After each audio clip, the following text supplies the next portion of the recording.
Il est 6h42, vous êtes sur RMC. Les complémentaires santé, nos mutuelles vont coûter plus cher en 2014. On va tout savoir dans une minute. 6h42. RMC, 6h10, Bourdin & Co. RMC, Bourdin & Co, Jean-Jacques Bourdin. 6h43. Arnaud Giraudon, bonjour. Bonjour. Merci d'être avec nous. Président du courtier A-Comme-Assure.com. Votre métier est de comparer et sélectionner les assureurs en fonction des tarifs, de la garantie et des services offerts. Alors parlons de nos mutuelles, de nos complémentaires. Santé. D'abord, sachons que 96% des Français possèdent une complémentaire santé. Ce qui est énorme.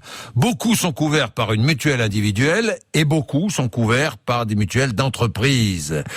Ça va augmenter en 2014 ou pas ? Alors oui, il faut craindre que la mutuelle santé augmente encore en 2014. On évalue la hausse de 3 à 4%. Oui, 3 à 4%, c'est ce que nous avait dit d'ailleurs le patron de la mutualité, Étienne Cagnard, qui était venu nous voir au mois d'octobre, je crois. Il nous avait dit que ça va augmenter en 2014. Et pourquoi est-ce que ça augmente encore ? Alors il y a différents facteurs. Il y a un facteur de fond, qui est la hausse constante des dépenses d'assurance maladie. Cette année, on table sur une croissance de 2,4%. En tout cas, c'est l'objectif que se fixe le gouvernement à travers un indicateur. L'objectif national des dépenses d'assurance maladie. Oui. Alors là, je vous arrête, pardon, Arnaud Giraudon, mais comment se fait-il que nous dépensions de plus en plus pour notre santé ? C'est le vieillissement de la population ? Alors il y a différents facteurs, il y a l'inflation, la santé c'est d'abord des salariés qui travaillent au service des malades et ceux-ci entendent bien voir leur pouvoir d'achat bien défendu. Oui. C'est le premier levier. Et puis il y a un autre levier un peu plus insidieux qui consiste au drame du bien commun. On peut appeler ça comme ça. J'ai le droit à 400 € pour mes lunettes, je vais chez l'opticien, et j'en prends pour 400 €. Et tous les ans, il y a une course à l'échalote entre ces opticiens et les mutuelles. C'est aussi pour ça que le gouvernement a souhaité, à travers le projet de loi de finances de 2014, venir endiguer cette croissance des dépenses sur l'optique, sur le dentaire, sur les dépassements d'honoraires, qui sont 3 postes qui connaissent une forte inflation depuis plusieurs années. On est aux alentours de 6-7% sur ces postes de croissance moyenne chaque année. Et donc, le gouvernement compte dire, écoutez, messieurs, dames des mutuelles, vous ne pourrez plus rembourser au-delà d'un certain seuil. Le seuil n'est pas encore connu, mais c'est un levier potentiel pour calmer, juguler cette hausse constante des dépenses de santé. Oui, évidemment. Mais à nous d'être responsables. À nous d'être responsables. Et puis il y a aussi la fin de l'avantage fiscal pour les salariés qui ont une mutuelle d'entreprise. Alors c'est vrai que de l'autre côté, le gouvernement cherche des dépenses, c'est pas nouveau. Oui, et donc des recettes. Et des recettes pour rentrer dans les caisses de l'assurance maladie. Oui. Et effectivement, là, ça va jouer par un phénomène sur les impôts.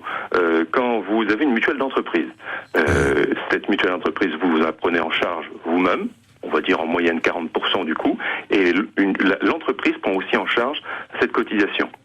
Ouais. En 2014, vous ne pourrez plus déduire de vos revenus la part de cotisation versée par l'employeur. Ça, c'était passé un peu inaperçu. C'est vrai que c'est très discret. Oui. Mais si on fait les calculs, pour un couple de cadres de 30 ans qui gagne 50 000 €, ça fait 100 € d'impôt en plus à acquitter. À acquitter. Et personne n'avait vu venir ça. Personne. J'ai vu que l'impact des mesures du projet de loi de financement de la sécurité sociale, ça joue aussi. Alors c'est vrai qu'il y a encore une dernière mesure, et puis on voit est-ce qu'on va être discret, mais c'est un ensemble de mesures qui jouent sur différents postes, mais qui in fine affectent le pouvoir d'achat des ménages. Une dernière mesure, c'est la volonté de la sécurité sociale de voir les médecins mieux rémunérés à hauteur de 2,50 € par an et par adhérent.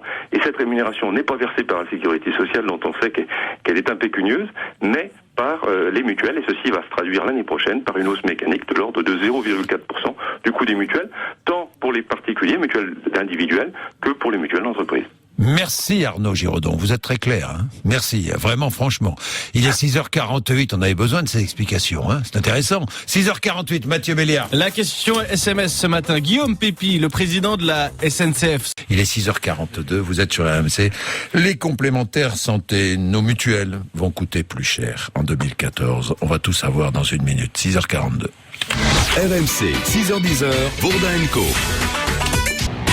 RMC, Bourdin & Co, Jean-Jacques Bourdin. 6h43. Arnaud Giraudon, bonjour. Bonjour. Merci d'être avec nous. Président du courtier acomassure.com. Votre métier de comparer et sélectionner les assureurs en fonction des tarifs, de la garantie et des services offerts. Alors parlons de nos mutuelles, de nos complémentaires. Santé. D'abord, sachons que 96% des Français possèdent une complémentaire santé. Ce qui est énorme. Beaucoup sont couverts par une mutuelle individuelle et beaucoup sont couverts par des mutuelles d'entreprise. Ça va augmenter en 2014 ou pas ? Alors oui, il faut craindre que la mutuelle santé augmente encore en 2014. On évalue la hausse de 3 à 4%. Oui, 3 à 4%, c'est ce que nous avait dit d'ailleurs le patron de la mutualité, Étienne Cagnard, qui était venu nous voir au mois d'octobre, je crois. Il nous avait dit que ça va augmenter en 2014. Et pourquoi est-ce que ça augmente encore ? Alors il y a différents facteurs. Il y a un facteur de fond qui est la hausse constante des dépenses d'assurance maladie. Cette année, on table sur une croissance de 2,4%. En tout cas, c'est l'objectif que se fixe le gouvernement à travers un indicateur, l'objectif national des dépenses d'assurance maladie. Oui, alors là, je vous arrête, pardon, Arnaud Giraudon, mais comment se fait-il que nous dépensions de plus en plus pour notre santé ? C'est le vieillissement de la population ? Alors il y a différents facteurs, il y a l'inflation, la santé c'est d'abord des salariés qui travaillent au service des malades et ceux-ci entendent bien voir leur pouvoir d'achat bien défendu. Oui. C'est le premier levier.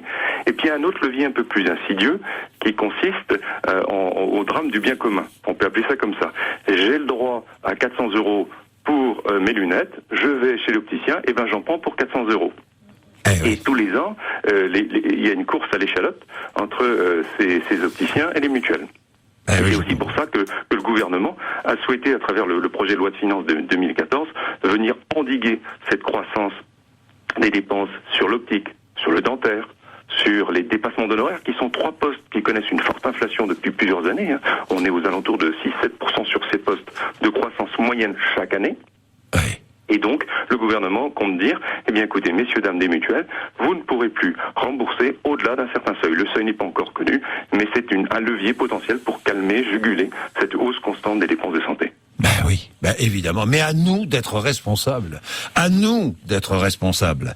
Et puis il y a aussi la fin de l'avantage fiscal pour les salariés qui ont une mutuelle d'entreprise.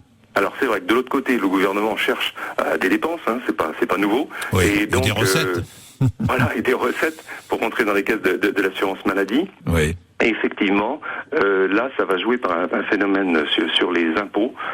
Quand vous avez une mutuelle d'entreprise, cette mutuelle d'entreprise, vous la prenez en charge vous-même, on va dire en moyenne 40% du coût, et l'entreprise prend aussi en charge cette cotisation. Ouais. En 2014, vous ne pourrez plus déduire de vos revenus la part de cotisation versée par l'employeur. Ça, c'était passé un peu inaperçu. C'est vrai que c'est très discret. Oui. Mais si on fait les calculs, pour un couple de cadres de 30 ans qui gagne 50 000 €, ça fait 100 € d'impôt en plus à acquitter. À acquitter. Et personne n'avait vu venir ça. Personne. J'ai vu que l'impact des mesures du projet de loi de financement de la sécurité sociale, ça joue aussi. Alors c'est vrai qu'il y a encore une dernière mesure, et puis on voit est-ce qu'on va dire discret, mais c'est un ensemble de mesures qui jouent sur différents postes, mais qui in fine affectent le pouvoir d'achat des ménages. Une dernière mesure, c'est la volonté de la sécurité sociale de voir les médecins mieux rémunérés à hauteur de 2,50 € par an et par adhérent. Et cette rémunération n'est pas versée par la sécurité sociale, dont on sait qu'elle est impécunieuse, mais par les mutuelles, et ceci va se traduire l'année prochaine par une hausse mécanique de l'ordre de 0,4% du coût des mutuelles, tant pour les particuliers, mutuelles individuelles, que pour les mutuelles d'entreprise. Merci Arnaud Giraudon, vous êtes très clair. Merci, vraiment, franchement. Il est 6h48, on avait besoin de ces explications, c'est intéressant. 6h48, Mathieu Béliard. La question SMS ce matin, Guillaume Pépi, le président de la SNCF.